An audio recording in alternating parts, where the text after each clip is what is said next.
are ready to kill any outsider. Hey yo, I was at the museum the other day. They had these old travel displays behind glass. Painted faces, spears, the whole thing. But it got me curious though. How many tribes like that exist for real?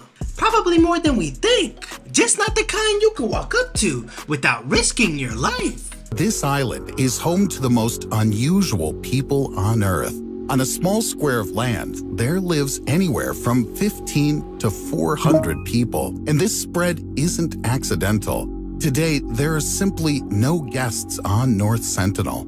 There's no one to count the people, to create any records. An island with no guests, no records, just people living like the world forgot about them? That's wild, dog. Imagine not even knowing you're a part of Earth. Most likely, the local population can't read or write.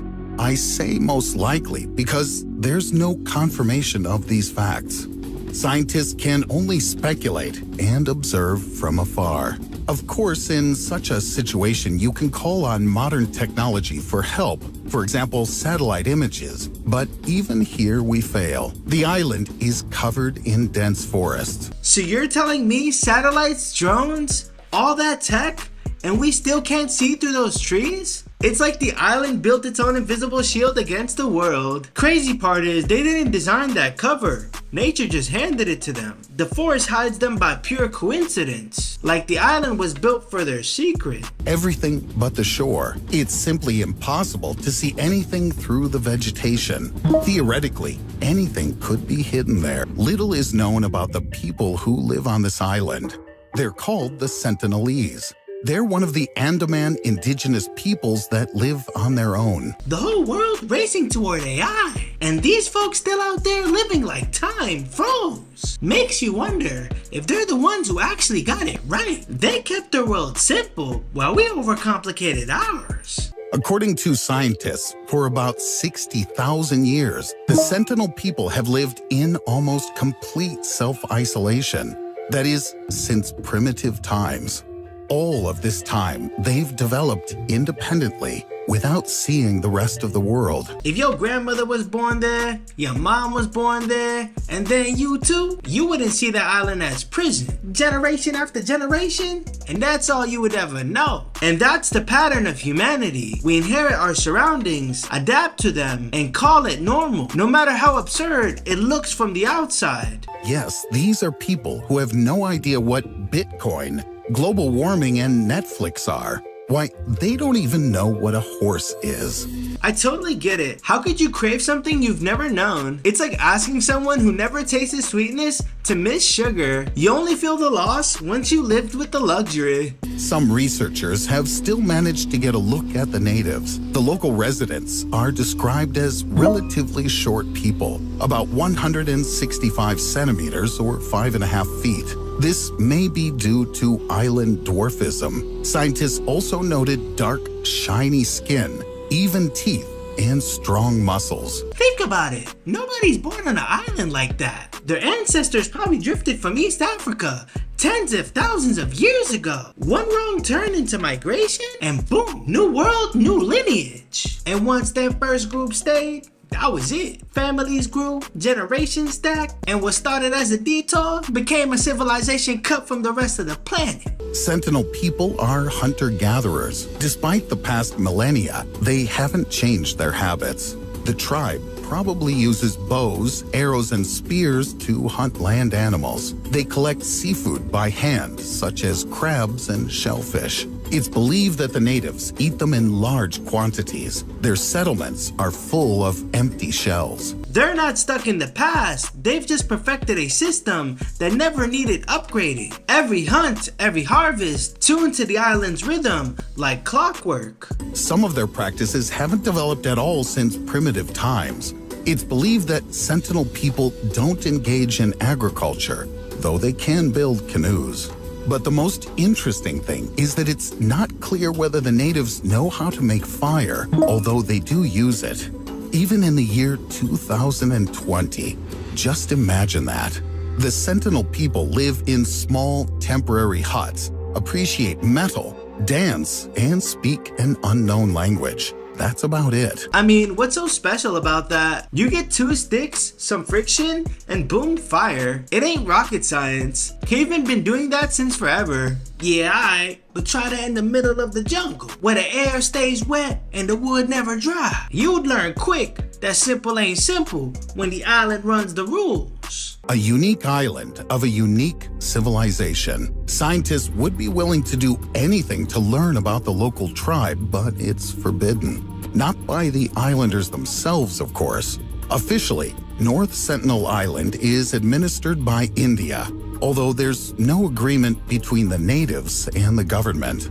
However, the Indian authorities make sure that the Sentinels are not disturbed. Gotta respect how India handles it though, treating that island like a time capsule instead of a tourist trap. Some parts of history aren't meant to be open, they're meant to be preserved. The main reason is the isolation of the tribe. Having lived for thousands of years without contact with the outside world, the tribe hasn't been able to develop immunity to common diseases. Even a short interaction with a person from the outside could end very sadly. Within a primitive community, the disease would spread very quickly. The Sentinels risk simply being killed. Dog, that can't be it. We got vaccines, antibiotics, hospitals built like spaceships. We still can't step foot there or bring them out without disaster? That don't even sound real, bro. It's worse than you think. You breathe near them and your germs become a weapon. The first handshake, the first cough, gone. One mistake and you don't just start an outbreak. You erase entire people who stayed untouched since the Stone Age. And these aren't empty threats. In the 19th century, British officer Maurice Vidal Portman studied the inhabitants of the island. These studies cannot be called humane. At one point, Portman kidnapped 6 Sentinels. Think about how twisted that is. Rolling up on people who never asked for you and snatching them up like property. Calling it research don't make it noble. It just makes cruelty sound professional. He then took them to the nearest major city. All the natives soon fell ill and 2 adults died. Portman returned 4 sick children to the island and left them on the beach. Fortunately, despite such experiments, the tribe survived.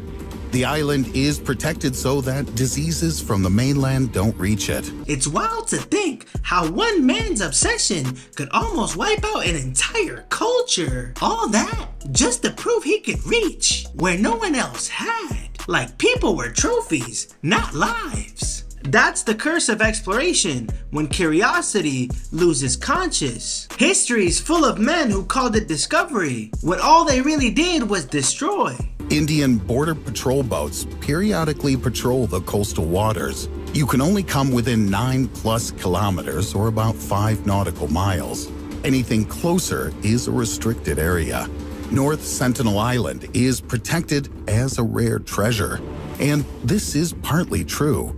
There are very few non-contact peoples like the Sentinels left. If I had to guess, maybe the Amazon got a few like that too. Deep in the green where even GPS taps out. It's crazy how in a world that tracks everything, some folks still live unseen and untouched. However, the islanders can also stand up for themselves. Moreover, they do it regularly. They deliberately refuse to contact the outside world, and they react very aggressively to foreigners. When I say aggressive, I mean that the Sentinels are ready to kill any outsider, even if they aren't threatened. You just don't turn every stranger into a target for no reason. Somewhere in their history, somebody must have crossed that line hard. Now even the shadow on shore feels like danger. But you can't blame them. Last time outsiders showed up, people died. After that, you don't see visitors, you see warnings. Scientists believe that the hostility of Sentinels is a sign of the physical and cultural stability of the community, not just a desire to shoot down a huge iron bird. Hostility is just the surface. What they're really defending is identity, the only world they've ever known. That isolation is what makes them who they are. Take that away, and they're no longer the Sentinels. Just another story the world consumed. Despite official bans and life-threatening risks, people are still drawn to North Sentinel Island. On January 27, 2006, Indian fishermen were illegally fishing for crabs near the Forbidden Island. They didn't respond to the warning signals of other vessels as their boat drifted into shallow water. Alas, these fishermen never returned home. There's something sick about it. Curiosity? It doesn't quit. Even when the price is blood, it's like we're wired to break boundaries just to prove that we can. Or maybe it's control. Curiosity just a mask. We dress it up nice so it don't even look like greed. People can't stand the idea that something exists without them in it. The ship was attacked by Sentinel soldiers, killing the intruders. 3 days later, an Indian Coast Guard helicopter flew to the island to collect the fishermen's bodies. The Sentinels met them with spears and arrows. The resistance was so strong that the bodies had to be left on the island. Sometimes the smartest move isn't reaching out, it's backing off. Not every mystery needs solving, and not every door needs opening. Some places survive because we simply stay away. They say the natives buried the fishermen. Almost everything that reaches North Sentinel Island disappears without a trace. Today, North Sentinel Island remains one of the most poorly studied places on Earth.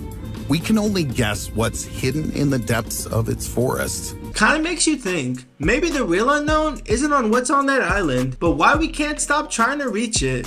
We always say it's curiosity, but deep down, it's pride. We can't stand the thought that something exists without needing us. And what's really hidden by a tribe that is forever stuck in the primeval era.